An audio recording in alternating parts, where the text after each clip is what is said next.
할렐루야. 한 분 한 분 너무너무 여러분들 귀한 분들이신데 오늘도 주의 이름으로 축복합니다. 마지막 이제 올해 2019년 주일 예배를 드리게 하신 하나님을 찬양합니다. 우리는 우리 각자의 몸에 그 한두 가지씩 어떤 흔적을 가지고 있죠. 뭐 때로는 살다가 수술을 받게 되는 그 수술의 어떤 자국, 흔적 있을 수도 있고요. 또 어릴 때 또 놀다가 다쳐가지고 또 상처가 난 그런 또 뭐 흉터의 흔적이 있을 수도 있고, 또 요즘은 뭐 젊은이들도 그렇고 또 외국 사람들은 굉장히 많이 하는데 이 타투, 또 이 문신, 이런 나름대로 어떤 의미를 가지고 하는 뭐 그런 분들도 들어 있습니다. 저한테도 뭐 여러 가지 이제 흔적들이 조금 있는데, 저도 이 허벅지에 보면요 조그마한 흉터가 하나 있어요. 벌써 이제 오랜 세월이 지났지만 군대 생활할 때 저는 저기 전방 철책에서 군대 생활을 했는데, 이제 그 철책은 밤에 투입됐다가 새벽에 철수하고 이제 그런 생활이 반복되는데, 어느 날 새벽에 이제 철수하다가 그 철책에서 나온 뾰족한 거기에 여기 찢었어요. 그래가지고 상처가 난. 그리고 우리 보통 이제 흔적에는 다 사인이 있죠. 또 그 흔적을 보면 사인이 생각이 납니다. 그래서 저도 한 번씩 이렇게 허벅지 상처를 보면 옛날 군대 생활이 생각이 납니다. 성경에도 이렇게 흔적에 대한 아주 인상 깊은 그런 장면들이 나옵니다. 무엇보다 예수님께서 이제 십자가에 못 박혀서 이제 달려 죽으실 때 예수님은 양손과 발에 못 박혀서 십자가에 달리셨죠. 그리고 십자가에 달려 있을 때 로마 병정이 옆구리를 창으로 찔러서 물과 피를 쏟으신 그 상처들. 그래서 예수님께서 이제 그렇게 십자가에 죽으시고 부활하신 이후에 제자들에게 나타나셨습니다. 근데 마침 그때 처음 나타났을 때 제자 중에서 도마는 없었어요. 그 다른 제자들을 만났는데 다른 제자들이 예수님 부활하셨어, 우리 만났어, 이렇게 이야기하니까 도마가 안 믿는 거예요. 어떻게? 그러자 예수님께서 도마가 있을 때 나타나십니다. 그리고 말씀하시기를, 우리가 누가복음 보면 이렇게 말씀하세요. 내 손과 발을 보고 나인 줄을 알라. 또 나를 한번 만져봐라 라고 말씀하십니다. 옆구리에 있는 창자국을 보여주시죠. 이렇게 예수님은 흔적을 제자에게 보여주셨습니다. 또 한 사람은 유명한 사도 바울이죠. 바울은 원래 예수를 안 믿었던 사람이잖아요. 그러다가 이제 예수를 핍박하러 다메섹으로 가다가 예수님을 만나고 이제 예수를 믿게 됩니다. 그리고 그는 복음을 위해서 평생을 살아갔습니다. 그래서 복음을 전하다가 많은 고난과 박해를 받았습니다. 돌에 맞아 죽을 뻔도 하고요. 40에 하나 가만 태장을 5번이나 맞기도 하고 참 많은 고생을 했죠. 아마 그의 몸에는 여러 가지 박해의 그런 고난의 흔적들이 남아 있었던 것 같습니다. 바울이 이렇게 말합니다. 갈라디아 6장 17절에 보면 누구든지 나를 괴롭게 하지 말라. 내가 내 몸에 예수의 흔적을 지니고 있노라 라고 말합니다. 이 흔적, 헬라는 스티그마라고 그러는데, 내 몸에 내가 예수로 인한 여러 가지 흔적이 내게 있다 라고 말합니다. 오늘 본문이 바로 그런 부분입니다. 우리가 지금 이제 믿음 여행의 5가지 법칙을 보고 있는데, 오늘 이제 그 마지막 5번째 흔적에 대한 이 창식에 담긴 구원 이야기를 여러분들과 함께 나누기를 원합니다. 우리의 삶은 천국 노마드라 그랬죠. 천국을 향하여 가는 나그네와 같다. 이 천국 노마드 믿음 여행에서 흔적은 우리에게 어떤 의미를 가지고 있겠습니까? 창세기 12장에서 하나님이 아브라함을 갈대아우르에서 불러내시죠. 그때로부터 하나님은 끊임없이 아브라함에게 자손을 주겠다고 하는 약속을 하십니다. 지속적으로 이 언약을 세우시고 말씀하십니다. 대표적으로 우리가 지난번에 보았지만 그 목숨을 그는 그 예식, 쪼갠 동물의 고기 사이로 지나가는 하나님의 불이 지나가면서 하나님께서 분명히 다시 한번 언약을 재확인해 주셨습니다. 그리고 지난주에도 우리가 봤죠. 심지어 이름을 아브라함에서 아브라함으로 바꿔주시면서까지도 하나님의 이 커버넌트, 언약, 약속을 주십니다. 너에게 자녀가 태어날 것이다. 그 자손들이 열국에 퍼져날 것이고 넌 열국의 아버지가 될 것이다 라고 말씀해 주셨습니다.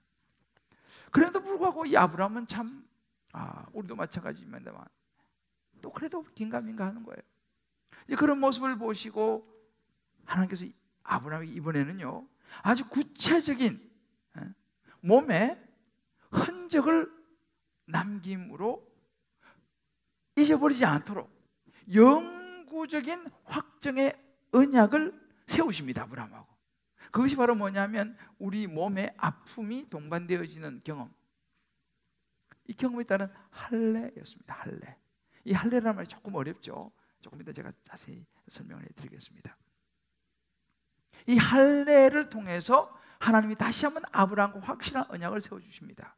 자, 그러면 왜 하나님은 이 할례를 통해서 아브라함과 언약을 세울까요? 할례를 통해서 아브라함과 언약을 세운 이유가 있습니다. 오늘 한 두 가지만 여러분들과 함께 살펴보려고 합니다. 그 첫 번째는 뭐냐면 하나님 자녀로서의 정체성을 아브라함이 갖기를 원했습니다. 이 할례를 통해서 말이죠. 사람들은요 각자가 자기가 살아가는 삶의 방식이 있습니다. 학생은 학생의 삶의 스타일이 있어요. 또 직장인은 직장인, 뭐 군인은 군인, 또 뭐 경찰은 또 경찰대로, 뭐 공무원, 뭐 이제 목사, 때로는 뭐 의사, 뭐 여러 다양한 각 사회에서 살아가는 신분이 조금씩 다릅니다. 하는 일도 다르죠. 그런데 그 신분을 증명해 주는 신분증들이 다 있습니다. 학생은요 학생증이 있죠. 그래서 학생증 가지고 어디 가면 막 혜택을 받지 않습니까? 학생 뭐 몇 프로 할인 이렇게 해가지고. 직장인도 보면 회사에 들어갈 때 그 사증 이게 딱 해야지 문이 열리지 않습니까? 군인은요 이 군번이 있어요. 군번이요. 경찰도 보면 신분증이 있죠. 의사도 의사 자격증이 있지 않습니까? 목사도 마찬가지예요. 목사도요 목사 안수증이 있습니다. 다 나름대로의 신분증이 가지고 있습니다. 이게 바로 뭐냐? 이게 정체성입니다. 그 신분증이 그 사람이 누군지를 가르쳐 주는 것이죠. 그러니까 각자는 거기에 맞게 살아갑니다. 근데 만약에 그 신분을 속인다든지 신분에 맞지 않는 행동과 그런 삶을 살아가게 되면요 사람들한테 막 비난을 받게 되겠죠. 아유 목사가 어떻게 저래? 어떻게 목사가 저럴 수 있어? 이런 비난을 받게 되겠죠. 왜? 그 신분에 맞는 삶이 보이지 않으면 말이죠. 심지어 사회에서는요 그 신분을 속인다든지 신분에 맞지 않는 행동을 하면 잘못하면 감옥에 가기도 합니다. 그렇다면 하나님의 자녀인 우리는 어떤 모습으로 살아가야 하겠습니까? 이것이 바로 우리 그리스도인의 정체성입니다. 하나님은요 아브라함이 자꾸 흔들리잖아요. 끊임없이 약속을 주셔도 그래도 흔들리니까 이제는 말씀드린 영원한 언약을 세웁니다. 뭘 통해서요? 할례를 통해서. 이 할례라는 의미는 여러 가지 있습니다만 그 중에 하나는 구별된 자라고 하는 의미를 가졌는데 하나님께서 오늘 10절을 보게 되면 너희 중에 남자는 다 할례를 받으라. 이것이 나와 너희와 너희 후손 사이에 지킬 내 언약이니라 라고 말씀하십니다.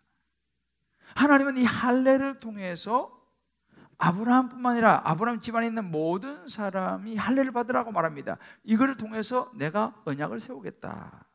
그러면서 이제 이 할례를 구체적으로 말씀하신 11절입니다. 너희는 포피를 베어라. 이것이 나와 너희 사이의 언약의 표징이니라. 이것이 이제 우리로 말하면 이 할례입니다. 요즘은 이것을 뭐 포경수술이라고 말할 수 있죠. 그래서 이 언약을 할례를 통해서 세우겠는데 오늘 13절에 보게 되면 이렇게 말합니다. 너희 집에서 난 자든지 너희 돈으로 산 자든지 할례를 받아야 하리니 아브라함뿐만 아니라 집안에 있는 모든 사람 다 할례를 받아야 되는데 이는 내 언약이 너희 살에 있어 영원한 언약이 되거니와. 이 살에 있다는 말은 뭐냐면요, 이 할례는 몸에다가 행하는 것입니다. 그러니까 할례의 표시가 몸에 생기는 거죠. 할례의 흔적이 몸에 생기는 거죠. 이것은 지워지지 않습니다. 지워지지 않는 영원한 언약의 표시가 되고 항상 그것을 보면서 하나님의 백성이라는 사실을 스스로가 확인하게 하셨습니다. 사실요, 이 할례라는 것은 아주 고통스러운 일이었습니다.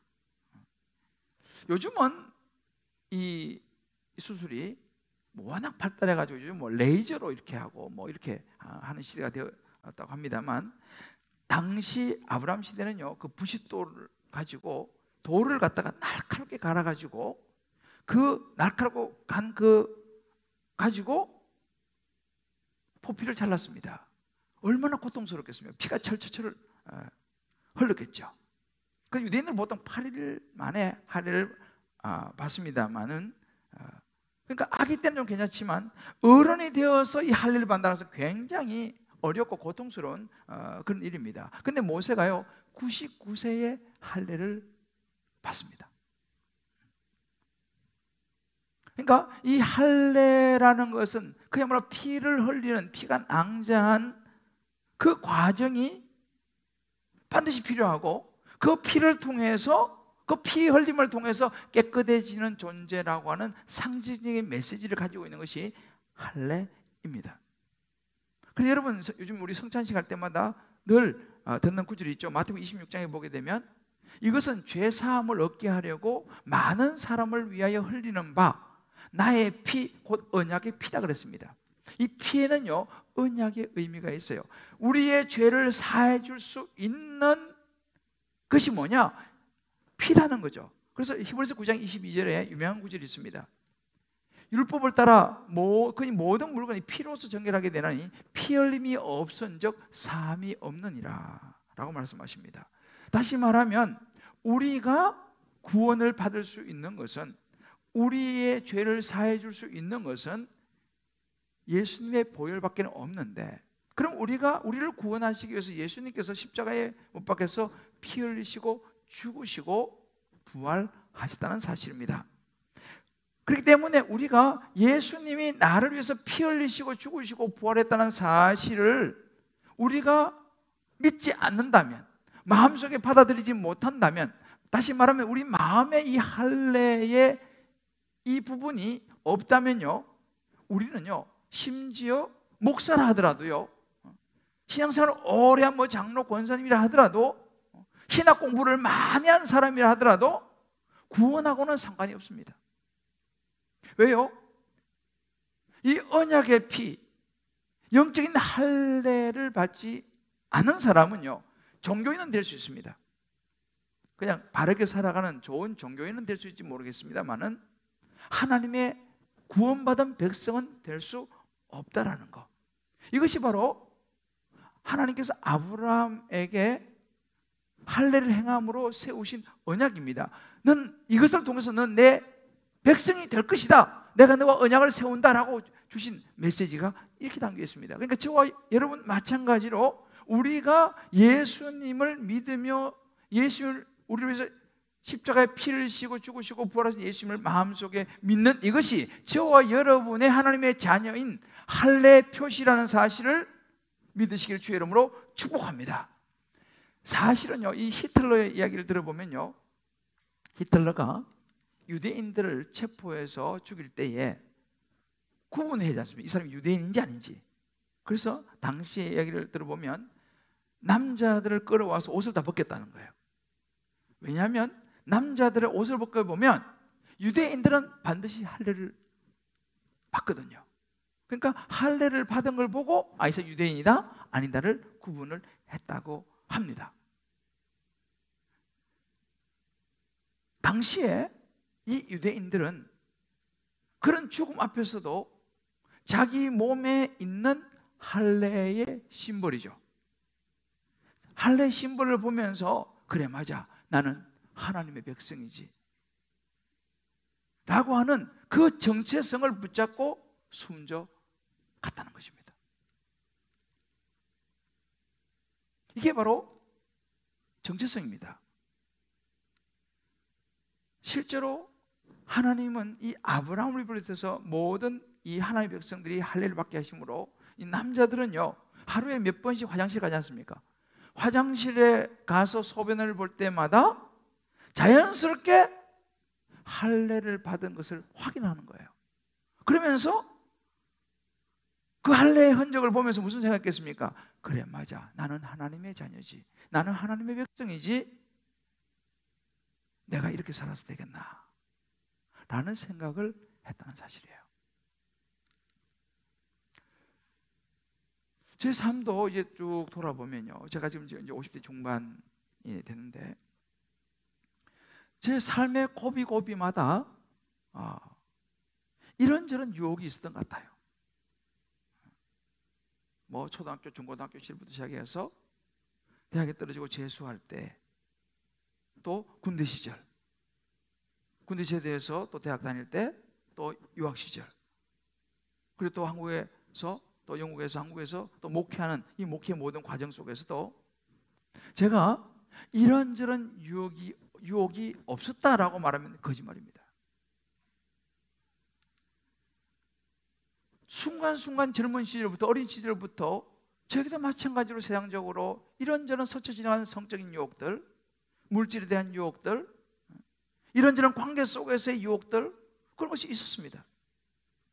그런 이런저런 유혹 속에서 때로는 순간적으로 흔들리기도 했지만 넘어지지 아니하고 오늘 이 자리까지 오게 된 것이 뭐냐라고 보니까 그것은 바로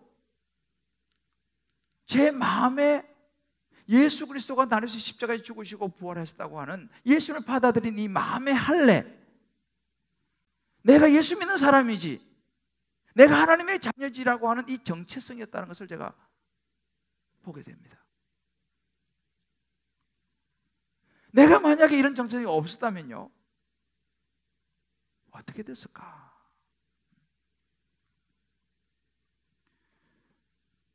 마태복음 5장 13절에 예수님이 이렇게 말씀하셨습니다. 너희는 세상의 소금이니 소금이 만일 그 맛을 잃으면 무엇으로 짜게 하리요? 소금은요 맛을 잃어버리면요 아무 의미가 없어지는 거예요.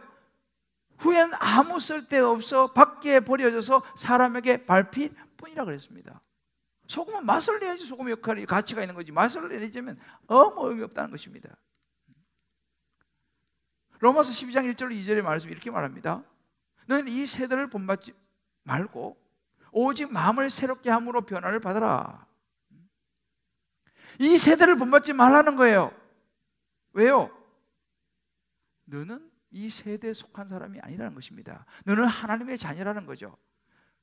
그래서 마음을 새롭게 함으로 변화를 받아야 된다는 것이죠. 여러분, 우리가 아유 저 사람도 예수 믿는다고, 아유 저 사람 교회 다닌다고, 저 사람이 목사라고, 여러분 이런 이야기를 우리가 듣는다면요 너무너무 안타까운 일이죠. 우리 정체성이 헷갈리는 거죠. 저는 요즘 무슨 생각을 하냐면요, 요즘 사회생활하는 우리 젊은이들, 대학생들, 직장인들, 뭐 사업하시는 분들도 마찬가지죠. 정말 어렵겠다는 생각을 제가 요즘 참 많이 합니다. 특히 술 문화, 우리나라가 그래도 많이 좋아지고 있다 하지만 요즘 젊은이들 정말 굉장히 어려울 거라는 생각을 저는 많이 합니다. 왜요? 세상의 가치관은요, 세상의 가치관은 술 문화예요. 그리고 인간적으로 얽히고 설키는 그런 문화가 요즘 주류입니다. 그런 속에서 하나님의 자녀로서의 정체성을 가지고 자신을 버텨낸다? 저는 정말 우리 교회 다니는 우리 젊은이들 난 진짜 존경하고 싶습니다. 우리 신앙생활 하시는 여러분들, 우리 남자분들, 또 직장 다니시는 우리 여자분들 마찬가지, 우리 가정주부들도 마찬가지예요. 진심 여러분 존경해요. 왜요? 세상이 생각보다 무지 힘들지 않습니까? 하나님의 자녀로서 정체성을 가지고 살아간다는 이 자체가요, 얼마나 힘든지 저는 간접적인 매체를 통해서 제가 봅니다. 그래서 내가 우리 자녀들에게 물어봐요. 이게 사실이냐? 물어보면 우리 자녀들이 가르쳐줘요. 왜? 걔네들은 그런 현장에 살아가고 있으니까. 제가 직접 체험하지 못하지만 제가 매체를 통해서 보고 듣고 읽고 하는 이런 것들을 확인해 보면요, 사실이에요. 더 심하면 심했지 덜 하지는 않다라는 거예요. 그런데 그걸 볼 때마다 야, 정말 그리스도인으로 살아가는 게 진짜 힘들겠구나, 그런 생각을 합니다. 자, 우리 옆에 분에게 이렇게 하면 서로 위로합시다.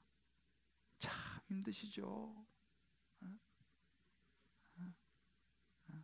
이렇게 하면 이야기죠. 그래도 대단하십니다.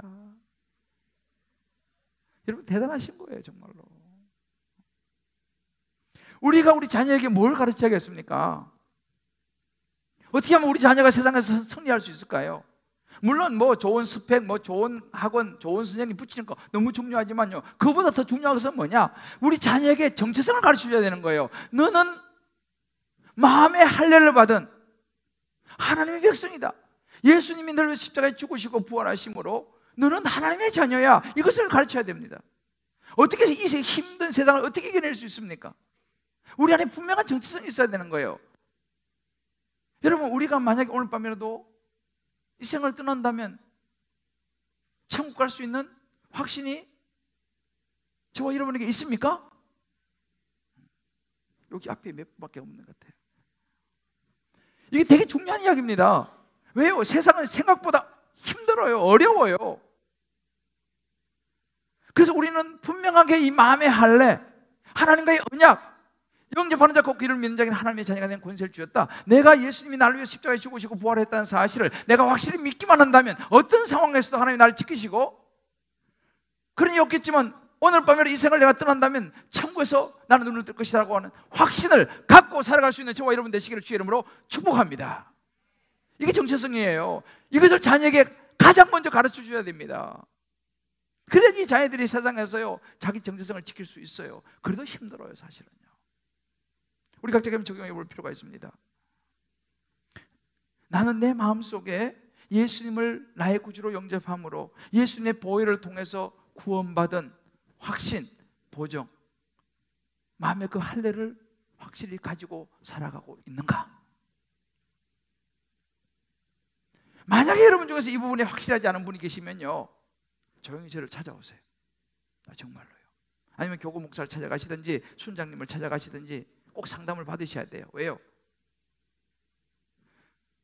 하나님의 자녀라고 하는, 예수님으로 말미암아 구원받았다고 하는 이 언약, 마음의 할례 확정이 없으면요, 여러분 죄송하지만 그냥 종교인으로 살아갈 수밖에 없다는 사실이에요.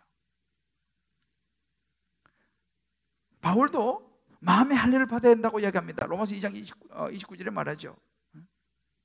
할례는 마음에 할지니 영에 있고 율법의 조문에 있지 아니한 것이라고 얘기했습니다. 한 가지 여러분 적용해 보셔야 됩니다. 이 할례는요, 오늘날 우리에게는 세례와 연결이 됩니다. 의미가 상당히 유사합니다. 세례.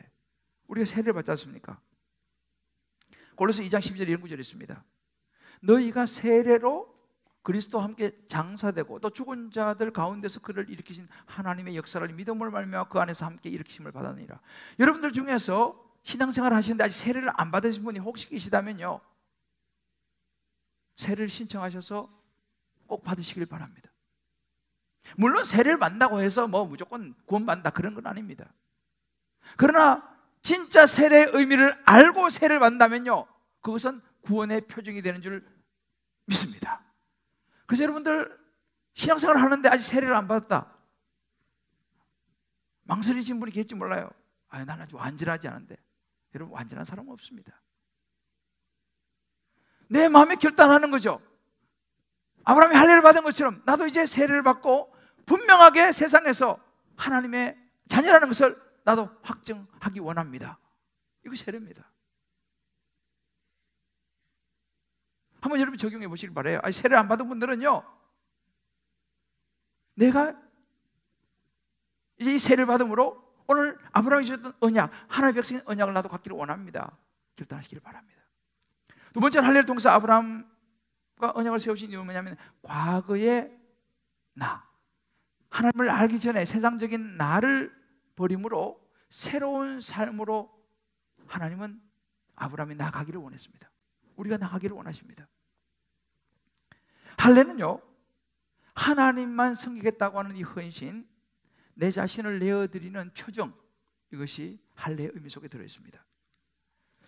오늘 우리가 다 읽지는 않았으면 다음 주 봅니다만 23절에 보면요, 이제 아브라함이 자신도 할례를 받고 99살에 할례를 받고 자기 그 하가를 통해 태어난 이스마엘 또 13살 됐는데 할례를 행합니다. 근데 놀라운 것은 뭐냐면 아브라함이 99세에 할례를 받고 나서 그 부인은 89살이에요. 10살 차이니까. 이 사라가요, 이 할례를 받고 난 다음에 사라가 아이를 가져요. 그리고 이 아이를 아브라함이 1년 후에 100세의 아들을 낳습니다. 100세의 이삭 아이가 태어납니다.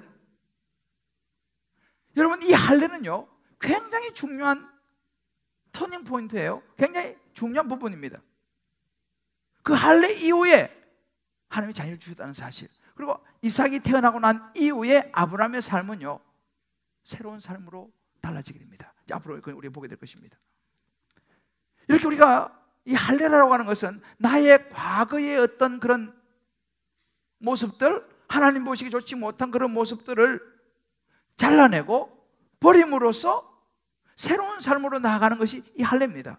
그래서 우리가 예수 믿고 나서요, 예수 믿고 점점 하나님을 닮아가는, 이거 성화라 그래요. sanctification, 성화라 그러는데 이 성화로 가는 데 있어서 우리는요 우리 마음과 우리의 삶에 할례를 행해야 되는 부분이 있어요. 정리하고 잘라버려야 되는 부분이 있습니다. 오늘 예레미야 4장 4절에 이렇게 말합니다. 유다인과 예루살렘 주민들아, 너희는 스스로 할례를 행하여 너희 마음의 가죽을 베고, 마음 가죽을 베고 나 여호와께 속하라, 이렇게 말합니다. 마음 가죽을 베라는 거예요. 내 마음의 할례를 받아야 된다. 내 마음에 할례 흔적이 있어야 된다라고 말합니다. 그러니까 예수님 때문에, 다른 말로 예수님 때문에 내 몸과 내 마음에 예수님 때문에 고통받은 흔적, 할례를 받은 흔적, 어떤 내어드림의 흔적이 있어야 한다라고 말씀하십니다. 그래서 할례는 고통이 따른다고 말씀드리지 않습니까? 포피를 잘라내는 것은요 고통이 따릅니다. 그러나 그 고통 가운데서의 결단하는 거죠. 이 할례를 받는 거, 이 결단입니다. 세례 받는 거 결단입니다. 우리 애도 보니까 초등학교 때 이제 그 폭경 수술을 받았는데 엄청 막 무서워하더라고요. 어느 날 결단하고 이제 가서 받았습니다. 할례가 마찬가지죠. 이 할례는 우리 마음이 결단이고 새로운 구별된 삶을 시작하는 첫걸음이 된다는 것입니다. 자, 그러면 우리 육체의 할례도 있지만은 오늘 여기서 말하는 이 마음의 할례가 뭡니까? 우리가 받아야 될 우리 삶의 마음의 할례가 무엇입니까? 가장 큰 것은 뭐냐면 가치관의 할례를 받아야 됩니다. 우리 가치관이 바뀌어야 됩니다. 세상적인 가치관에서 하나님 말씀 주시는 가치관으로 바뀌는 가치관의 할례가 첫 번째 받아야 됩니다. 우리 지난주에 우리 봤잖아요. 이름을 바꿔주시면서 하나님은 가치관을 바꿔주셨지 않습니까? 가치관이 할례입니다. 가치관이 어떤 할례입니까? 세상에 가치관이 있습니다. 우리는요 태어날 때부터요 이미 죄인입니다. 우리 이미 죄의 원죄를 가지고 태어나기 때문에 우리는 죄인으로 태어납니다. 그래서 우리는 가만히 내비두면요 죄와 더불어 살아갈 수밖에 없어요. 끊임없이 올라오는 정욕, 탐심, 욕심, 교만, 다른 사람 막 무시하고 싶은 마음들, 막 자꾸만 비교하려고 하는 그런 모습들, 막 차별하고, 조금만 내가 좀 됐나 싶으면요 막 우리도 무시하고, 이렇게 우리 안에 끊임없이 올라오지 않습니까? 이게 세상의 가치관이죠. 이것에 할례를 행해야 된다는 것이죠. 그래서 우리가 하나님 기뻐하시는 모습으로 바뀌어 나가야 되는 거예요. 이게 가치관의 할례를 받아야 됩니다. 말씀 중심의 가치관. 그래서 우리가 예수님 때문에 사실은 어떤 것도 포기할 수 있어야 된다는 겁니다. 예수님 때문에 우리 젊은이들 요즘 뭐 핸드폰 엄청 많이 하지 않습니까? 물론 필요한 것도 해도 요즘 정보가 많이 있으니까 필요하지만, 그러나 내가 예수님 때문에 마음의 할례 차원에서 스마트폰도 좀 어느 정도 절제할 필요가 있다는 사실이죠. 뭐 게임을 많이 좋아한다. 그것도 마음의 할례 차원에서 어느 정도 절제할 수 있었다는 사실이에요. 우리 어른들은 마찬가지입니다. 내가 예수님 때문에 마음의 할례를 행하는 것으로 인해서 하나님께 기뻐하지 않으신 우리 기호식품들, 뭐 술이면 술, 담배, 뭐 여러 가지 이런저런 우리 몸에 좋지 못한 것들, 그거 끊을 수 있었다는 사실이죠. 이게 바로 뭐냐? 우리 마음의 할례를 행하는 흔적이라는 거죠. 예수님 때문에 내가 적용하는 거, 내가 예수님 때문에 포기하는 거, 내가 예수님 때문에 끊은 거, 도저히 용서하지 못할 사람을 용서하는 거, 이게 바로 마음의 할례를 행하는 것입니다. 때로는 막 하고 싶은 말이 막 이만큼 있지만 참는 거, 그것도 우리 입술의 할례예요. 때로는 이 말하면 내가 불이익을 당하고 미움을 받고 저 사람이 나를 안 좋아할 수도 있을지 몰라 라는 생각이 들지만 말을 하는 거, 이것도 마음의 할례일 수 있다는 사실입니다. 어떤 시간의 할례, 공간의 할례, 이거 바로 내려놓음이죠. 내가 하고 싶은 거 다 하고 우리 하나님 일을 할 수 없습니다. 인간관계도 마찬가지입니다. 인간관계 속에서도 우리가 할례를 행해야 돼요. 왜요? 모든 걸 세상에서 다 할 수 없습니다. 시간 속에서, 공간 속에서 할례를 행해야 되죠. 우리가 신앙생활 하는데 세상에 많은 일들을 걸쳐놓으면요, 자꾸 발목을 잡습니다. 어려워요.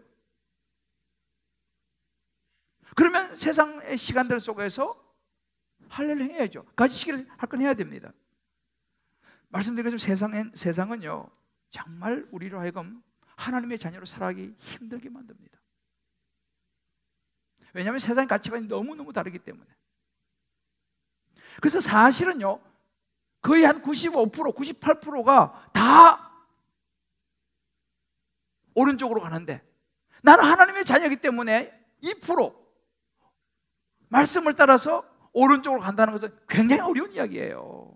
우리 자녀들이 그래서요, 신앙생활 교회 다니지만 사회에 나가서 살 때, 우리 직장인들 교회 다니지만 직장생활 할 때 굉장히 어렵다는 이야기입니다. 어떻게 그러면 마음의 할례를 행하면서 하나님의 자녀 정체성을 가지고 새로운 삶을 살아갈 수 있습니까? 그래서 필요한 게 공동체입니다. 믿음의 공동체예요. 그래서 교회 공동체가 필요한 것입니다. 왜요? 세상의 95%, 98%다 다른 가치관을 가지고 살아가는데, 그 속에서 내가 하나님의 자녀 정체성을 지키려면 말씀을 공급받는 공동체가 있어야 되는 거예요. 그래서 다락방이 중요한 겁니다. 왜요? 그곳에 가서는 하나님의 말씀의 가치관을 가진 사람을 만나고, 또 그런 사람들에게 위로를 받고 도움을 받는 것이 너무너무 중요하기 때문에 그래요. 안 그러면 세상에서 이겨낼 수 있는 힘이 없다니까. 우리는요, 어떻게 우리가 세상을 이깁니까?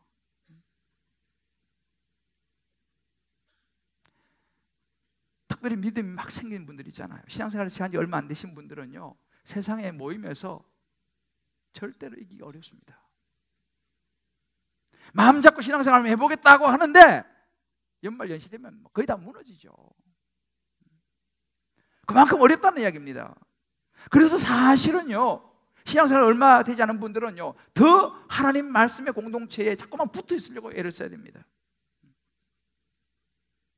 우리의 삶의 시간에 공간에 할례를 행해야 됩니다. 제가 언젠가 한 그 남자 직장인 분의 그 간증을 들었습니다. 이분은요, 한국 직장생활 뭐 남도 잘 하고 있는데 외국에서 너무너무 좋은 오퍼가 왔어요. 외국에 있는 직장에서.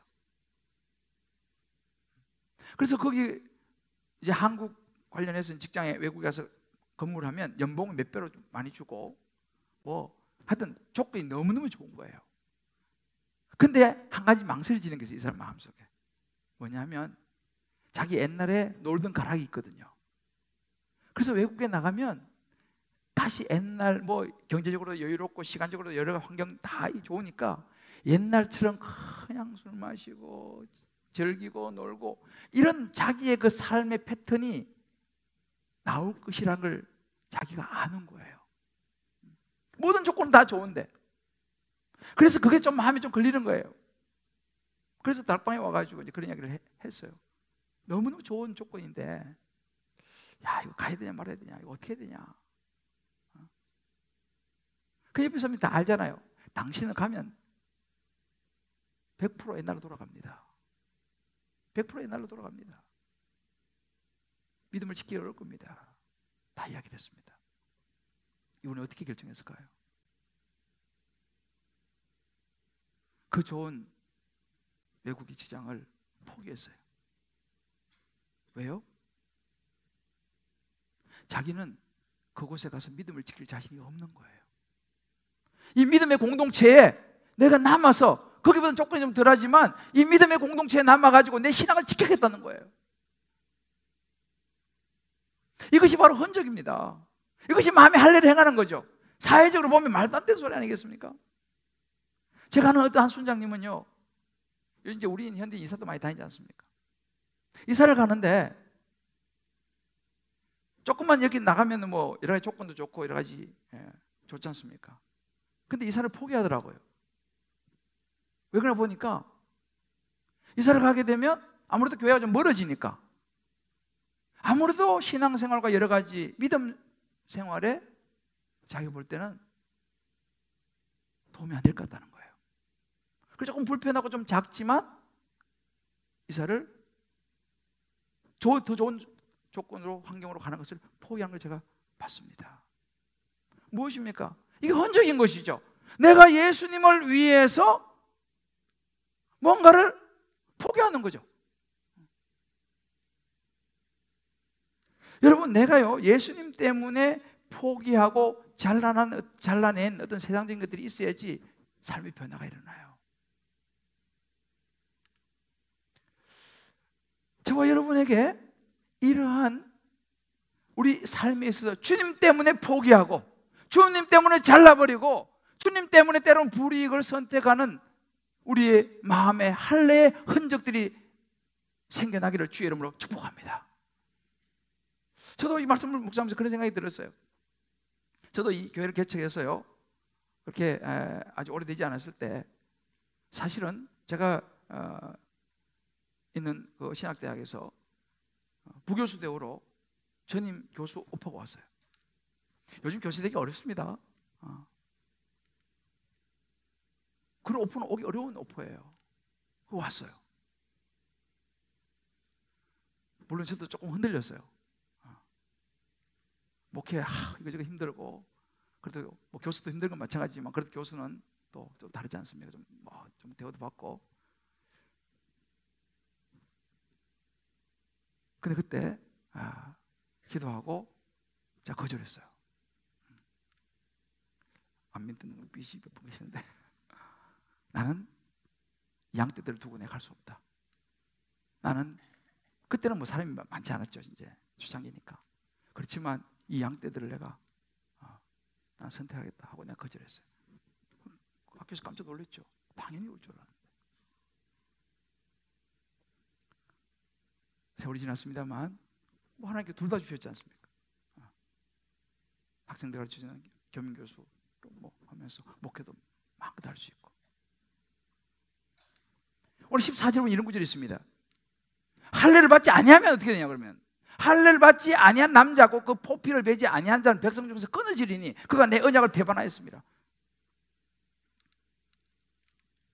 죽음이 따랐다는 거예요. 이 부분을 스폴전 목사님이 이렇게 해석했습니다. 죄를 버리고 육체를 버리고 육신의 더러운 것을 버리는 것은 그들에게 필수인 것이었습니다. 거룩함이 없이는 아무도 하나님을 보지 못한 것입니다. 여러분, 우리 각자 한번 생각해 볼 필요 있어요. 나는 내 마음에 예수님 때문에 행한 어떤 할례 흔적이 있는가? 예수님 때문에 과거의 어떤 세상적인 것을 버리는 내 마음의 고통과 내 육체의 고통의 흔적이 있는가? 정말 예수님 때문에 영혼 구원을 위해서 내가 하고 싶은 말이 이만큼 많지만 참은 적이 있는가? 내가 예수님 때문에 시간적으로, 물질적으로, 때로 내 몸을 들여는 헌신의 흔적이 있는가? 사랑하는 성도 여러분, 우리 한번 오늘 이 말씀 앞에서 이 한 해가 이제 오늘 주일은 마지막 주일입니다만 우리 한번 돌아봤으면 좋겠습니다. 내 삶에 예수의 흔적이 있는가? 믿음은 말이 아닙니다. 믿음은 행동이에요.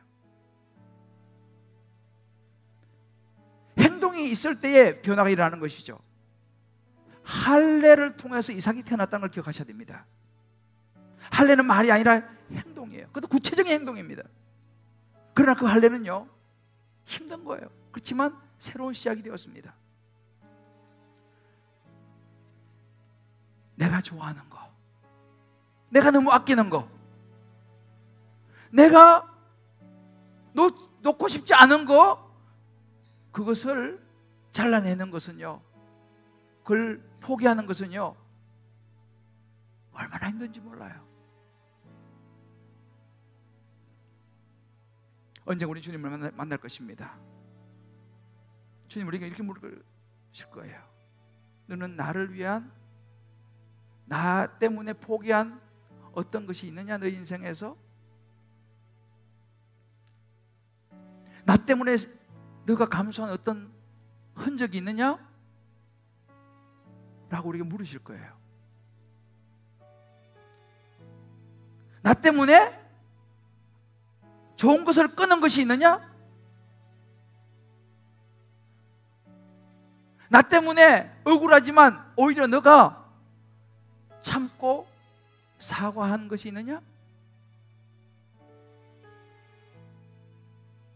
우리가 물으실 겁니다. 그때 우리 뭐라고 대답할 수 있을까요? 저는 오늘 십자가의 길, 순교자의 삶이라고 하는 이 찬양 같이 부르면서 하나님 그렇게 기도했으면 좋겠습니다. 하나님, 저도 제 삶에 십자가의 흔적을 갖기를 원합니다. 쉽지 않지만 자녀에 대한 집착, 물질에 대한 집착, 명예에 대한 집착, 내 자신에 대한 집착, 하나님 내가 내려놓기 원합니다. 아멘. 그리고 구별된 삶을 살기를 원합니다. 결단했으면 좋겠어요. 이제 이번엔 내일 모레 이제 송구영신 예배가 있습니다. 송구영신 예배가 굉장히 중요해요. 왜 중요하냐면요, 많은 스케줄도 있고 또 어떤 분들은 또 해돋이 보러 정동진 가는 분도 있고 다 좋습니다만, 하나님 앞에서 기도하면서 우리 자신을 돌아보면서 우리 인생을 주관하시는 그분 앞에 예배하면서 한 해를 마무리하고 새해를 시작한다는 것은 이거보다 더 큰 축복은 없는 줄 믿습니다. 아멘. 마음의 할례를 행하는 것이죠. 이거조차도. 우리 한번 이 찬양 같이 부르면서 오늘 말씀 가운데 주신 음성 붙들고 같이 한번 기도하도록 하겠습니다. 하나님 아버지, 또 한 해가 저물어 갑니다. 예수님은 나를 위해서 십자가에 죽으시고 피 흘려 우리의 죄를 사해 주심으로 우리가 구원을 받았습니다. 하나님, 그러나 우리는 그 하나님의 구원의 은혜를 잊어버리고 살아갈 때가 많습니다. 다시 한번 오늘 말씀 앞에서 하나님이 아브라함에게 99세에 어찌 보면 수치스럽고 고통스러운 할례를 행하라고 하셨습니다. 아브라함은 순종했고 비록 고통과 수치를 겪어야 했지만 그의 인생은 새롭게 시작되었습니다. 이삭이 태어났습니다. 하나님 아버지, 오늘도 이 한 해를 이제 며칠 남지 않고 마지막 주일 예배를 드리면서 주님 앞에 우리가 성령의 음성을 듣고 결단케 하여 주시옵소서. 아멘. 예수님 때문에 제가 이거 정리했습니다. 예수님 때문에 제가 참았습니다. 예수님 때문에 끊었습니다. 아멘.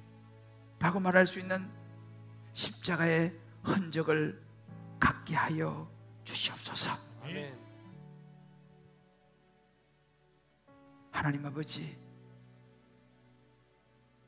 우리 마음들을 주님 받으시고 참 세상을 살아가기가 쉽지 않고 세상의 가치관을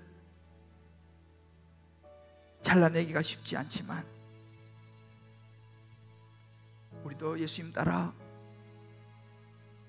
바울 따라 예수의 흔적을 가질 수 있는 하나님의 자녀의 삶을 살게 하여 주시옵소서. 아멘. 아멘.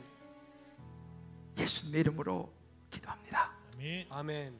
아멘. 우리 다 자리 일어나시면서 우리 서로 이렇게 한번 축복합시다. 우리도 예수님의 흔적을 가지고 살아갑시다. 우리도 예수님의 흔적을 가지고 살아갑시다. 할렐루야. 아멘. 아멘. 쉽지 않지만 영원한 하나님의 나라가 우리를 기다리고 있습니다. 다시 한번 이렇게 서로 손을 좀 잡아주면서 한번 축복합시다. 하나님의 자녀로 살아갑시다. 하나님의 하나님의 자녀로 살아갑시다. 하나님이 기뻐하실 것입니다. 하나님이 기뻐하실 것입니다. 할렐루야. 아멘. 예수 사랑하시면 거룩하신 말일세. 우리들은 약하나 예수 본셈한테 우리 약해, 그죠? 또 넘어질지 몰라요. 그러나 이 약속 붙들고 나아갑시다. 날 사랑하심, 나를 사랑하심. 우리 위해서 정말 모든 걸 내어주신 주님을 생각하면서 우리 한번 이 찬양하고 축도하겠습니다. 예수 사랑하시면. 예수 사랑하시는 거룩하신 말일세. 우리들은 약하나 예수 권세, 예수 권세만 도나네. 날 사랑하신, 날 사랑하신, 날 사랑하신 성령에서 내가 연약할수록 내가 연약할수록 더욱 귀히 여기사 더욱 귀히 여기사 높은 보좌 위에서 낮은 나 낮은 나를 보시. 아멘. 날 사랑하신, 날 사랑하 날 사랑하신, 날 사랑하신 성경에 써있네. 세상 사는 동안 세상 사는 동안에 나와 함께 하시고 세상 떠나가는 날 천국 가게 하소서. 아멘.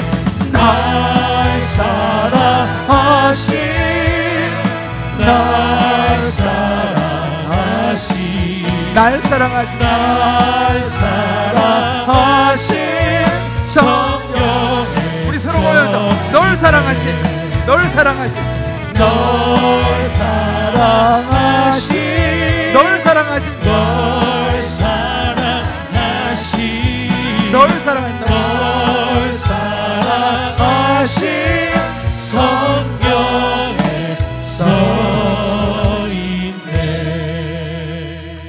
자, 한 가지 말씀드리고 축도하겠습니다. 여러분 주보사에 보시면요, 요 7가지 나의 기도 카드가 있습니다. 요 카드를 오늘 꼭 가져가셔서 오늘 내일 기도 제목을 7가지 쓰셔서 밑에는 7번째는 꼭 예수 믿기를 바라는 사람 오이코스의 이름을 적는 거예요. 적으셔서 내일 모레 송군유 영신 예배 때 꼭 가져오시기 바랍니다. 그래서 이걸 모아가지고 1년 동안 우리가 다 같이 기도하려고 해요. 매년 저도 합니다만 1년 동안 지나고 보면요, 적은 사람과 적지 않은 사람 차이가 뭐냐면 안 적은 사람은 응답됐는지도 몰라. 그래 적은 사람은 알 수 있어요. 그래서 오늘 집에 가셔가지고 여러분 자녀들도 다 교회 안 나오는 자녀들도 다 받아와요. 그래가지고 요거 꼭 써가지고 송구 영신 예배는 한 번 드립니다. 10시 30분 여기서. 그러니까 좀 일찍 오셔야 돼요. 그러니까 한 번 드리니까요 2부 없어요. 꼭 이거 대신에 꼭 가져오셔서 들어오시면서 그 헌금함에다가 하여튼 그 함에다가 넣으시면 이거 다 모아서 제가 함께 하나님 앞에 축복기도 하고 그렇게 하는 시간을 가지니까요 꼭 기도 가득 가지고 가시고 적어서 가지고 오셔서 내시길 바랍니다. 축도하겠습니다. 이제는 우리 주 예수 그리스도의 크신 은혜와 하나님의 사랑과 성령의 인도하심이 이제 나도 아브라함처럼 하나님 말씀을 따라 마음의 할례를 행하고 내 삶에 예수님의 흔적을 가지고 살아가리라. 이 한 해를 그렇게 마무리하고 또 새 한 해를 새롭게 시작하리라 결단하는 우리 사랑하는 모든 성도님들 한 분 한 분 머리 위에 저들이 사랑하는 자녀들, 사랑하는 가족들, 아내, 남편, 부모 모든 삶의 여정 기도 제목 위에 특별히 오늘 이 시간 간절한 기도 제목을 가지고 나온 우리 성도님들 머리 위에 환우들과 또 공군에 가 있는 자녀들 위에 주님 앞에 예배드리며 마음을 담아 정성을 다하여 올리는 11조 감사, 선교, 구제, 소원 이모저모의 특별한 예물과 오병이어 비전센터를 향한 건축 예물 그 축복된 손길 위에 이제부터 영원토록 함께 하시게 간절히 축원하옵나이다. 아멘.